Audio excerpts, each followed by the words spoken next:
Today I want to speak about one of the most important topics of the 5 little stones that I gave us. But definitely it is not possible to speak in the depth that is necessary about this little stone. I want to speak about when a lady said, read and pray with the sacred scriptures. I think that the Lord has been speaking in the last couple of days about the importance of listening, pondering, and obeying the Word of God. Just in today's gospel and in today's synagogue, we see the consequences of listening but not pondering and not really taking into our hearts the Word of God. How many times the Lord spoke to the apostles about the passion? ¿Cuántas veces el Señor le habló a los apóstoles sobre la pasión? Muchísimas veces durante los 3 años. Sin embargo, en el momento de la pasión, en el momento del temor, de la persecución, se le olvidó todo lo que Jesús les había dicho. Y se encerraron en el cenáculo con llave, por miedo a las situaciones reales que estaban sucediendo. Era más fuerte el temor a los eventos que la confianza en la palabra que el Señor les había dicho. Y ya vimos toda la obra de misericordia que el Señor hace con nuestra necedad. Cuando la Virgen dio la piedrita de la Sagrada Escritura, fue de una manera singular. Ishtar vio a la Santísima Virgen llorar y le preguntó, Madre, ¿por qué lloras? Y la Virgen contestó lo siguiente: porque los cristianos han dejado de leer las Sagradas Escrituras. O sea, el hecho que nosotros no tenemos como parte central de nuestra vida la palabra del Señor es una causa de dolor a nuestra madre. Y por eso la convierte en lo que luego se llama las 5 piedritas, que son los 5 elementos fundamentales para crecer en la vida espiritual y para madurar como cristianos. Si no oramos y no hacemos una lectura orante de las Sagradas Escrituras, ¿cómo vamos a conocer la verdad? Si no oramos y hacemos una oración orante de las Escrituras, ¿cómo vamos a entender cómo piensa Jesús? ¿Cómo son los caminos de Dios? ¿Cómo son los propósitos de Dios? Recordemos que en Isaías el Señor dice: mis caminos no son sus caminos. Mis pensamientos no son sus pensamientos. Por lo tanto, estamos claros que tenemos una dicotomía real. Mi lógica, por muy inteligente, ordenada que sea, mi lógica humana no está necesariamente en armonía con la lógica de Dios. La lógica de Dios nos trasciende. En la lógica tuya venía, nacería el Salvador del mundo en el pueblo más pequeño que ni siquiera estaba en el mapa de Israel. Hubiera nacido en New York, en San Francisco, en Los Ángeles o en Miami. Pero sin embargo, en la lógica de Dios, el Rey de Reyes tenía que nacer en un estado, en un portal, acostarse en un pesebre, para ya revelar desde el inicio de qué se trata su reino. Su reino no es de este mundo, lo cual quiere decir no se origina del mundo, no tiene los pensamientos del mundo, no tiene la lógica del mundo, ni usa los poderes del mundo. Pero nosotros, hermanos, venimos del mundo. Se supone que no somos del mundo, aunque estamos en él.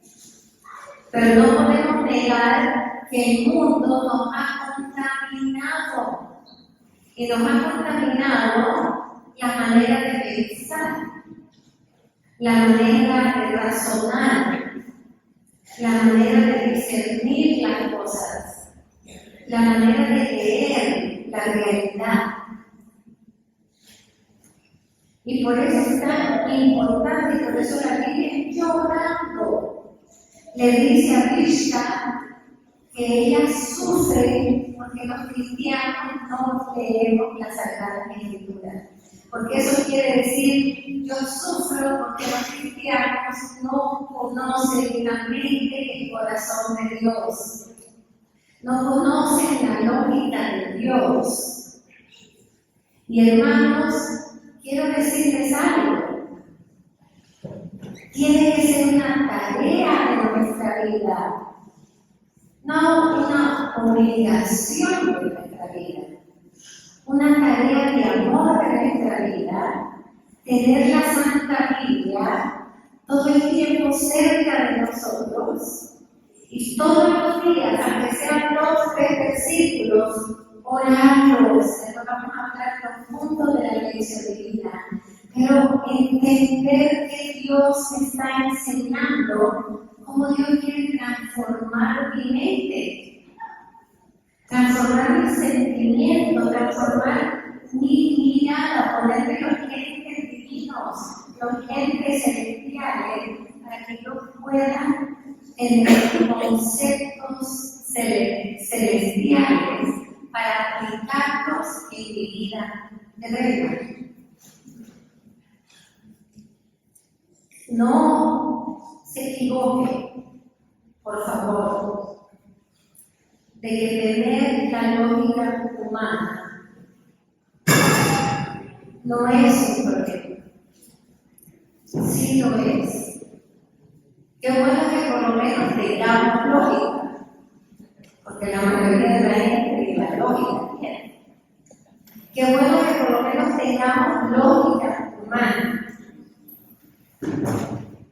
Pero qué problemática puede ser la lógica humana para entender los designios de Dios. Solo el alma, solo la mente, solo la persona formada en la palabra de Dios va siendo transformada en adquirir la ciencia de Dios. Sí, hay una ciencia que hay que aprender. Es la ciencia de la mente, del corazón y la lógica de Dios. ¿Se acuerdan cuando Pedro, nuestro amadísimo Pedro, cuando el Señor está hablando de la pasión y que va para Jerusalén y lo van a encarcelar, y lo van a hacer esto, y lo van a crucificar, y cuenta todo lo que va a pasar? Porque dice Isaías que el Señor no hace nada sin avisárselo a sus siervos. O sea, que el Señor le interesa que a la medida posible estemos en conocimiento de lo que Él está pensando, de lo que Él está haciendo, de lo que Él va a hacer, lo cual se llama, en la terminología eclesiástica, tener la lectura de los tiempos, de los signos, de los tiempos. Que no es que se mueve el sol, que también que se mueve.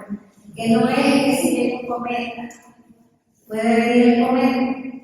¿Qué es lo que está haciendo Dios con su pueblo y qué quiere hacer con su pueblo? ¿Qué quiere preparar a su pueblo? Pues el Señor pasó 3 años tratando de enseñarles una nueva lógica, sus apóstoles, tratando de enseñar que su reino no era de este mundo, que la misma palabra que él enseñaba, que tenía que ser para todos, era escandalosa. Pon la otra mejilla para donde dé una, ya me imagino yo a ver, como que le voy a dar la otra mejilla. O sea, el Señor tenía que ir desmoronando la lógica humana. Desafortunadamente hubo uno que no se la pudo desmoronar porque no quiso. Que fue Judas. Porque Judas traiciona al Señor porque no lo entiende, porque no lo conoce, porque quiere obligar a esto de perdonar al enemigo, a esto de que yo vengo a cambiar el mundo, liberarlo del pecado. Es como que suena bonito, pero no me quita los romanos. Y no entendía que le iba a quitar no solamente a los romanos, sino a los mismos romanos que tenían dentro. Pero Pedro se acuerda cuando el Señor está hablando, ¿qué cosa es la palabra de Dios? Es Dios hablándonos. Y Pedro le dice, ay no, Señor, tú no puedes ir a Jerusalén, a ti no te pueden hacer eso. Casi como que yo no te voy a dejar. Le faltó esa parte cubana. Yo no te dejo ir. ¿Qué le dice el Señor? Palabra del Señor. Apártate de mí. La palabra no es que se le pudo haber dicho a una cópula. Apártate de mí, Satanás. Fuertísimo, ¿verdad? Yo me muero si el Señor me dice, apártate de mí, Satanás. Ahí quedo yo aplastada. Pues a Pedro, el que iba a ser la roca de la iglesia, le dice, apártate de mí, Satanás, porque tus pensamientos, atención a lo que le dice, no digo son pensamientos diabólicos, le digo tus pensamientos son pensamientos de hombre. ¿Qué le está diciendo el Señor? Tu lógica, que una lógica podríamos decir de amor, porque no quería que le pasara nada a Jesús. Pero nuestra lógica puede convertirse en obstáculo a la realización del plan de Dios y por lo tanto está jugando el juego a quién? A Satanás. Hermanos, conocer la palabra de Dios no es una cosa de protestantes. Deberíamos admirar a nuestros hermanos separados. Conocer la palabra de Dios es el alimento de nuestra alma que luego se convierte en sacramento. La palabra que ahí se pronuncia, aquí se hace carne. Aquí sucede una anunciación en cada misa. La palabra del Señor es la roca firme. de la cual pueden venir tempestades, viento, filosofía, ideología, opiniones, pero todo lo que tenemos en el mundo de hoy, donde hay que pararse para que digan lo que digan quien sea que lo diga. A mí no me roba la verdad de nuestro Señor Jesucristo. Y necesitamos estar parados en la roca firme. Pero la roca firme es la palabra del Señor. Por eso dice este hermoso salmo. La palabra es la luz de mi sendero. El otro día que iba a un grupo para el socorro por la noche, yo lo voy a hablar. Llevan el flashlight. ¿Y qué tamaño? ¿Cuántas luz abarca? ¿Cuántas piedras vamos a ver? Muy bien, ¿no? Si vamos a caminar un camino peligroso, tengamos una buena lamparita que ilumine suficiente para no perder el camino, no caer en el camino, no tropezar en el camino. Hermanos, si todo este cuidado lo hacemos, y muy bien hecho, para subir una montaña, ¿cuánto más nosotros tenemos que desear tener la lámpara bien encendida, una que no se vende ni en Amazon? La lámpara de la palabra de Dios que ilumina todo nuestro caminar. Cuando a mí me dicen, madre, ¿qué debo hacer tal cosa?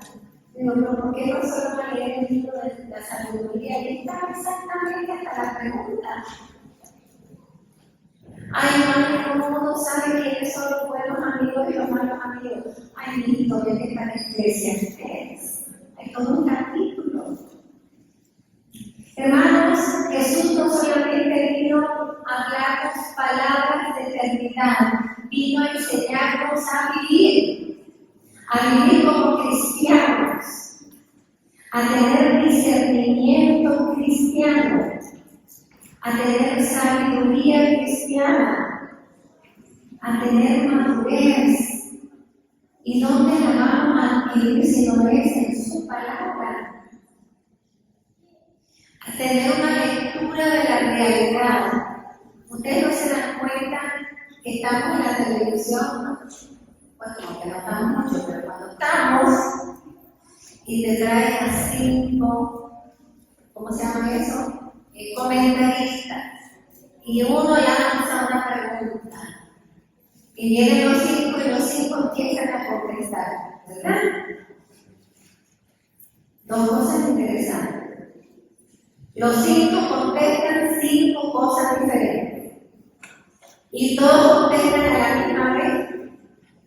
Hasta me preguntamos, porque a mí me enseñaron que cuando alguien habla, nosotros callamos, ¿no? Aquí todo el mundo está hablando al mismo tiempo porque quiere poner su pensamiento. Y ningún pensamiento es igual al otro. ¡Qué tragedia de vida! No saber hacia dónde vamos, cómo llegamos hacia dónde vamos y cómo ir en el camino, protegido no solamente de las tempestades, protegido de la confusión que es la peor tempestad que puede tener el alma. La lectura de la realidad, ¿verdad? A mí me encanta esa terminología de Benedicto XVI. El cristianismo tiene que ser realista. Muchos cristianos creen que ser cristiano no tiene nada que ver con el realismo. Existe un realismo humanista, pagano, pero existe un realismo cristiano que es la lectura correcta de las cosas según como Dios las lee. Y nosotros estamos llamados a permitir que el Señor nos construya una casa firme, y estamos llamados a construir el Evangelio, ¿verdad? que hay algunos que construyen su casa en tierra movediza. ¿Quiénes son esos en este tiempo? Los que le creen al último youtuber que apareció y si es guapo le creen más rápido. Al que tiene más followers. Fíjense que es bien interesante. ¿Qué palabrita usan? Followers. And influencers. No es interesante. El que tiene más seguidores es el más famoso. El único que tiene seguidores es Jesucristo. Y el que anda buscando tener seguidores se cree que es Jesucristo. Está buscando fama, poder, número, un mundo de hermanos. Porque hemos perdido la orientación y el norte que solo la palabra del Señor puede darnos. Nosotros tenemos que saber cuáles son las grandes tentaciones del demonio al ser humano. Nos lo dice San Juan en su primera carta. ¿Cuáles son? La fama, el poder, el dinero. Nos lo dijo San Juan. Entonces, si nosotros entendemos eso, ¿de qué nos cuidamos? No de que vayan a botar el dinero, si van a hacer feliz, pero yo lo voy a buscar. Sino de saber que tu apego no es el dinero. Si el Señor te ha pagado, es para que sepas utilizarlo para el reino de los cielos. La fama, hermanos, todo el mundo se muere por fama. Y voy a decir una cosa muy triste. Nosotras estamos en las redes sociales desde 1997 para evangelizar. No hay cosa peor que alguien diga, usted es Magdalena, la famosa Magdalena. Ustedes no saben lo que esa pobre persona tiene que oír. Porque nosotros no evangelizamos para ser famosos, evangelizamos porque es el mandato misionero de nuestro Señor, en obediencia a la palabra de Dios. El que está en youtuber y está evangelizando para su propia gloria, ¿sabe qué ha pasado en las últimas 2 semanas? 5 sacerdotes jóvenes, los que tenían los mayores seguidores, dejaron el sacerdocio. Tristeza, tentación de Satanás, porque buscar más, en vez de evangelizar, buscar menos ser los famosos evangelizadores. Pero eso está en la palabra del Señor. El que quiera servirme, que me siga, que siga mi forma de vida. El que quiera servirme no es para sí mismo, es para el bien de los demás, para donar su vida. Hermanos, ayer escuchamos un evangelio que me encanta. Y como ayer el Padre Avelino estaba entrelazando con el Magnificat, estábamos en el Magnificat. El Señor le dice, ahí está tu madre. Yo conozco esa técnica. Ahí está tu mamá, no la hagas esperar. Ahí están tus hermanos, que son los primos, ¿verdad? Para que no se les confundan con los protestantes. ¿Y qué dice el Señor? Va a empezar a formarnos, va a empezar a elevarnos. Claro que ella es mi madre. Pero es mi madre, ¿por qué?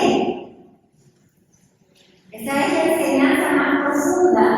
Sí, es la madre biológica de Cristo, pero ¿por qué?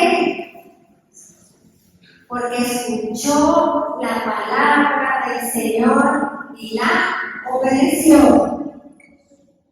Si la Virgen hubiera dicho, esto está como que muy heavy.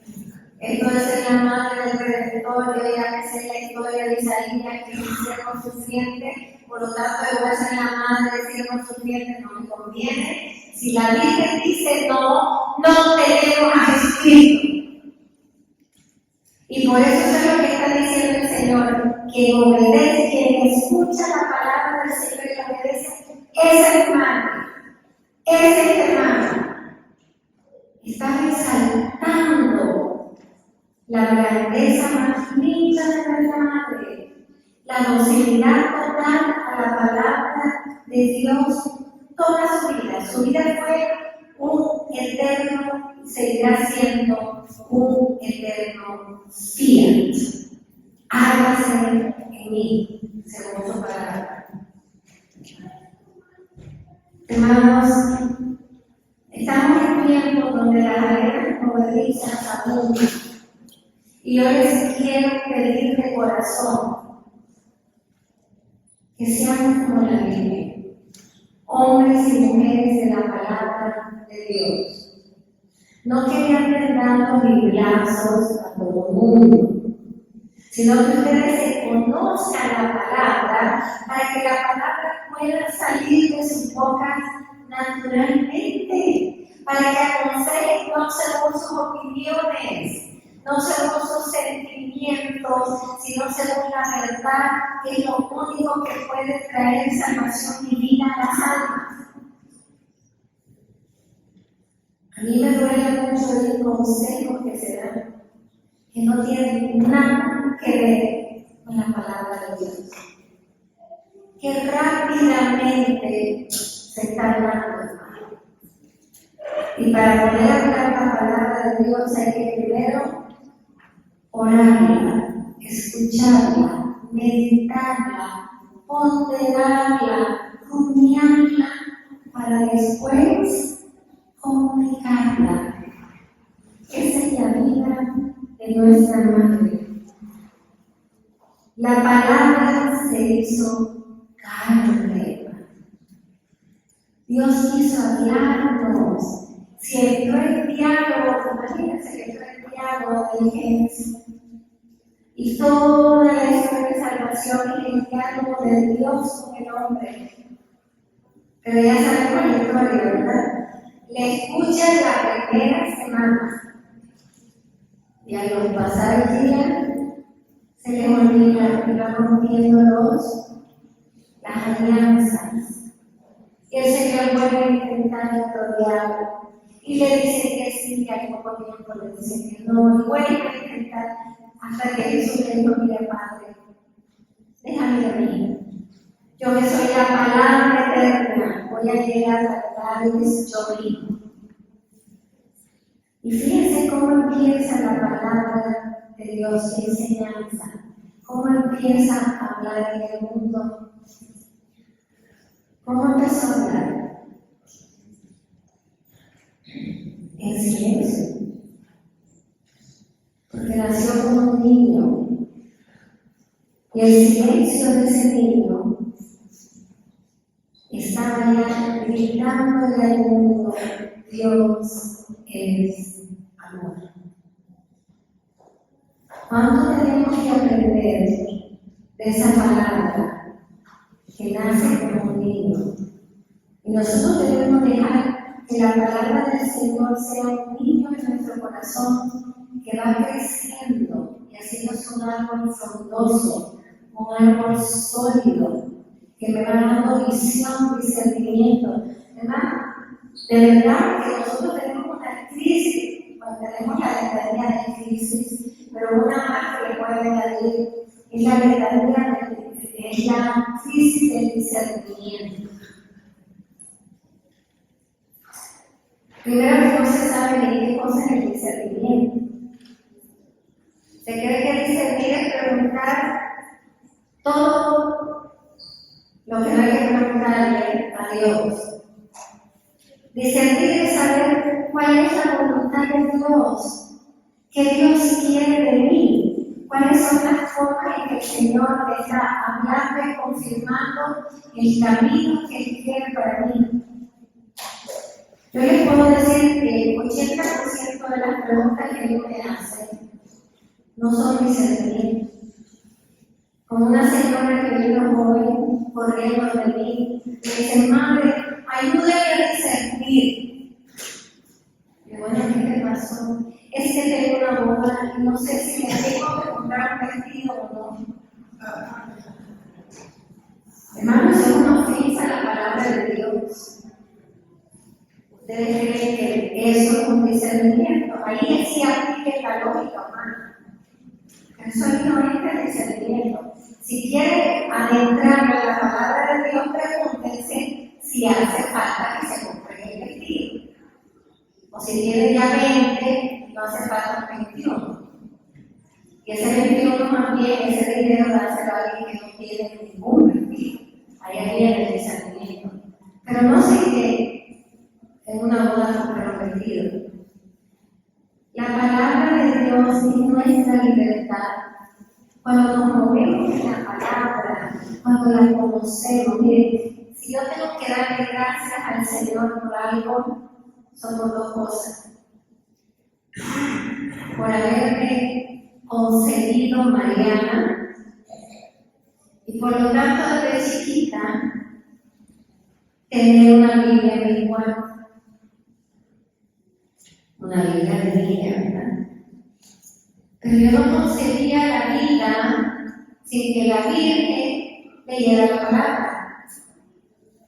Y la otra regalo que le doy al Señor es a los 12 años y medio llevarme a la renovación carismática, donde aprendí a conocer la importancia de que la palabra fija mi vida. La Virgen me llevó a conocer eso. Y uniendo la palabra en el corazón materno de la Virgen, Jesús en la Eucaristía se me hizo real. Pero yo no consigo la vida sin dos cosas, que son regalos de Jesús. No consigo la vida, no sabría vivir sin la Virgen y sin la palabra. Que tampoco la Virgen podría vivir sin la palabra. Y ustedes pueden preguntarse, bueno, ¿y cómo es que la Virgen se sabía tanto de las Escrituras? Pues la respuesta está en la fiesta de ayer. La presentación de la Virgen en el templo.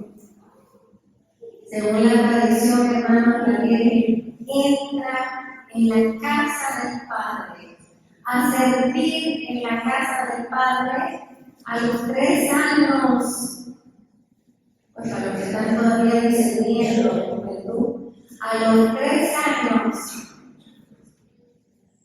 Y una vez el Señor me permitió verla correr las gradas del templo, un vestidito rosadito y un mantito así blanco transparente, corriendo hacia la casa del Padre, abrazó a Joaquín y a Juana abajo, se despidió de sus padres y subió corriendo y no volvió a ver atrás. Por eso el Señor nos diría que mira para atrás, bendito de mí, que quiere decir no conoce a lo que lo estoy llamando. Y la Virgen entra en el templo, pero ¿qué hizo ella?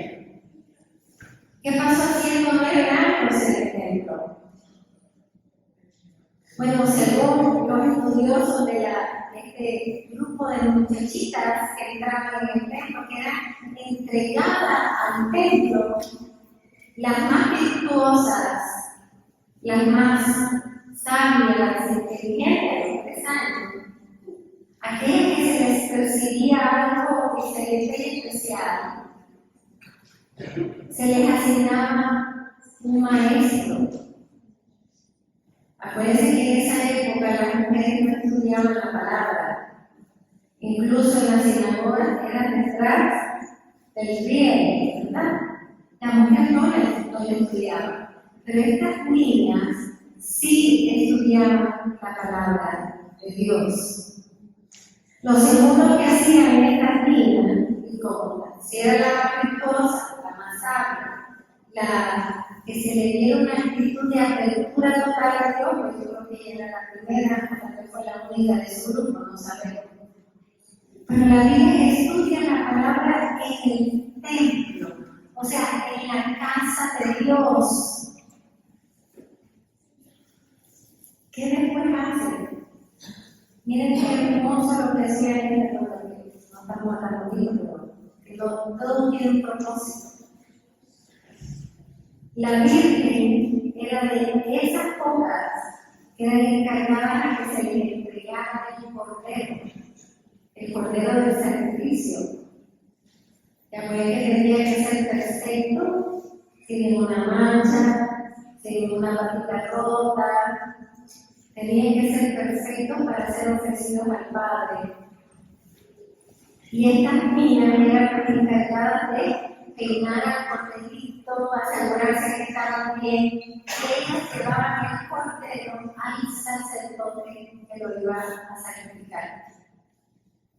Como el Señor está preparando a la Virgen para hacer, como dice el Concilio Vaticano II, la que consiente a la inmolación del sacrificio de su Hijo. Ella es la que entrega al verdadero Cordero a ser sacrificado en la cruz. Pero después también ellas eran las que limpiaban la sangre del Cordero. ¿Y se acuerdan de la película de la Pasión? Que yo siempre lo he querido antes de la Pasión, de la película. Que la Virgen iba a recoger la sangre, donde chorreó la sangre de nuestro Señor, la iba a recoger con su propio pelo, con su propio manto. Todo es una preparación para su misión. Ayer que el Padre nos hablaba del Magnificat. El Magnificat, para los que votan, me van a entender. Es el cántico, el único cántico que tenemos de la Virgen en la Biblia, es un Magnificat. Pero el Magnificat es un bordado. Ella cogió los hilos de la Escritura y fue cogiendo un hilo de aquí, un hilo de allá, un hilo de este profeta, un hilo de este profeta. Fue cogiendo todos los hilos de la Escritura y los hizo un mantel que se llama Magnificat. Su canto es un canto bíblico de todos los hilos entrelazados, haciendo memoria del plan de salvación de Dios. Por eso dice que es un recuerdo, el Magnificat es un recuerdo de lo que Dios ha hecho por su pueblo, pero empieza por proclamar lo que Dios ha hecho en ella. De ella para atrás. Hasta cuando dice, se recuerda las promesas que hizo a nuestro padre Abraham. Yo le voy a lanzar una pregunta y no me la contesten, pero van a pasar el examen. ¿Se recuerdan de las promesas que le hizo al padre Abraham? No, padre Abraham tiene muchos hijos que se las sabe. Hay que acordarnos de las promesas de Dios, hermanos. Si no tenemos nuestra vida fundamentada en su promesa, ¿cómo vamos a decir, Jesús, en ti confío? Si no sabemos lo que el Señor nos ha dicho y lo que el Señor dice, se hace. ¿Se acuerdan de Génesis? El Señor dijo, hágase la luz. Se hizo la luz. A ver, digan ustedes, hágase la luz. Se apaga. Tal vez en algunos casos se apagará y en otros se quedan prendidas las mismas. El Señor dijo, hágase. Y siempre sigue diciendo, hágase. Por eso la Virgen es tan mujer de la palabra que ¿qué dice la Anunciación?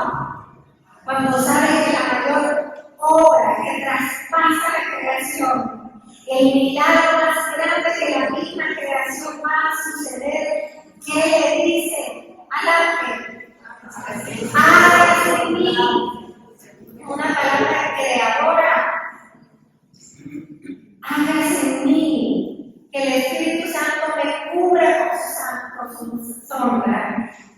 y se dé el milagro, la encarnación del Hijo de Dios, de la palabra hecha carne. Por eso es tan hermoso contemplar la relación de la Virgen con la palabra. Claro, eso está que podemos pasar toda una vida en ello. Pero la palabra requiere fe. ¿De qué nos sirve escuchar la palabra de Dios si no la creemos? Cuando el Señor le dice a Marta, no llores, Marta, yo soy la resurrección y la vida. Ay, pero si ya te dejaré de horno, tiene 4 días en la tumba. Marta, yo soy la resurrección y la vida. Vamos para allá. Y ya me imagino la cara de todo el mundo preparándose para el evento. Con mi pastor en mi casa. Hay que creer en la palabra del Señor. La única palabra que tiene toda la lógica en su esencia es la palabra de Dios. ¿Y qué hace el Señor cuando llega a la tumba? Él no dijo, ay, Lázaro, te va el jueves. Lloró, sí, claro que lloró. Y uno dice, ¿por qué lloró? No, se llegó a resucitar. No, porque lloró porque su amigo había experimentado la corrupción de la muerte. Todavía no había resucitado. Pero después le dice, ¡Lázaro! Levanta la mano que mira que la santa. Y lo que hemos entrado al oído de la tumba de Lázaro. Ustedes se dan cuenta que ese milagro era como 5 milagros en uno, ¿verdad? Porque Lázaro estaba enrollado, bien enrolladito y asesino. Salir, si a nosotros, agachados, corriendo, agarrando, nos cuesta salir, ¿cómo salió Lázaro de ese hoyo con todas esas escaleras? Si no podía ni moverse. Otro milagro, pero lo mismo. Pero el Señor le dice, Lázaro, sal, levántate. Levántate, ahí está la respuesta. Y sale Lázaro con todas las estas recortadas. ¿Y qué dice el Señor? Desáquenlo. Porque en cada milagro el Señor va a requerir de nuestra cooperación. Pero hermano, usted se imagina la cara de todo el mundo y el que está diciendo que es otro día de muerto, Lázaro levanta. Por ese milagro Jesús fue crucificado. Hay que creer en la palabra de Dios. Pero hay que creer de corazón, como quiere la Virgen, como ella creía. ¿Ustedes creen que la Virgen no sufrió la pasión de su Hijo? Que ella no entendía que ese dolor era necesario. Porque ese era el camino que el Padre y el Hijo y el Espíritu Santo habían decidido, era el camino del amor, que es el único que triunfa sobre el mal. Claro que sufrió. Ahora, porque sufrió, ¿quiere decir que dudó de la resurrección? No. Pero es como que te dice, mira, vas a entrar en quimioterapia y en 3 meses vas a estar perfecto. Eso no quita que la quimioterapia te toca el pelo, te da vómito, te da hambre. Pero tienes fija la meta. La meta de la Virgen en todo ese dolor, la Virgen estuvo de pie ante la cruz, como toda una reina, sostenida en la palabra de su Hijo. Madre, al tercer día yo voy a resucitar. Y cuando todos los apóstoles están atemorizados, ¿qué está diciendo la Virgen? Pero no le dijo que va a resucitar. Pero tal vez era simbólico, no madre. No es simbólico. Mi hijo no habla en simbolismo, mi hijo habla la verdad, y la verdad se cumple. Cuando la Virgen aquí nos llamó a orar la palabra de Dios y hacer la vida, nos estaba pidiendo ser como ella. Porque le voy a decir algo, el peor pecado del corazón humano es rehusar escuchar a Dios. Por eso él decía, si hoy escuchan mi voz, no endurezcan. No digo no se hagan sordos. Dice, no endurezcan el corazón. Cada vez que nosotros escuchamos la palabra de Dios y no le hacemos caso y no obedecemos, se endurece nuestro corazón. Como lo que le pasó a la esposa de Lot.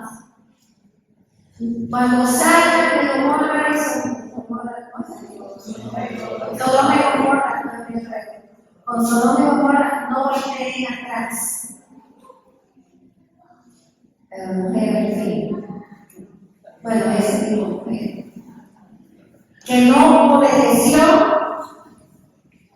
la palabra del Señor. Y en un momento de no déjame ver cómo está Sodoma y Gomorra. Porque a ver para atrás, ¿qué le pasó? Se convirtió en que estatua de sal, endurecida completamente. Hermanos, el que no escucha y obedece la palabra de Dios, se endurece el corazón. Y se va endureciendo tanto hasta el punto que llegamos a ser sordos ante su palabra. Llegamos a estar necios, no la entendemos. Llegamos hasta el punto luego de rechazarla. Por eso es que la Biblia aquí se preocupó tanto de que nosotros seamos hombres y mujeres de la palabra, que leamos y oremos la palabra todos los días, pero también, hermanos, muchas veces pongan la palabra de Dios, la Sagrada Escritura, en un lugar importante en sus hogares.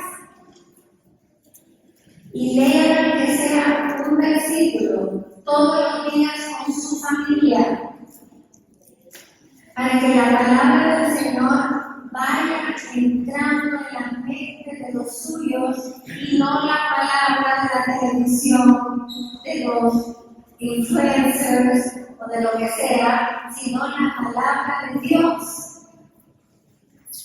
En Navidad, como ustedes saben, yo hice una improvisación de la palabra que después le encontrar en la página, que es una ceremonia hermosa para la familia. Pero la Santísima Virgen es una mujer que está llena de la palabra de Dios. Tan llena de la palabra de Dios, que la palabra de Dios se hizo carne en ella. Y la única manera en que nosotros nos vamos a renovar en la fe, la única manera en que nosotros vamos a adquirir la mente de Cristo como tanto lo pide San Pablo, la única manera en que vamos a poder tener vida abundante y estar sólidos en tiempos de necesidad es cimentándonos la palabra de Dios. Por eso todo se contrasta con la palabra de Dios. Ay, este evidente dice la cosa. Déjame ver si lo que dice está de acuerdo con la palabra de Dios. La Virgen, como el cántaro de Cristo, dice que la Virgen vivía en la palabra como vivía en su casa.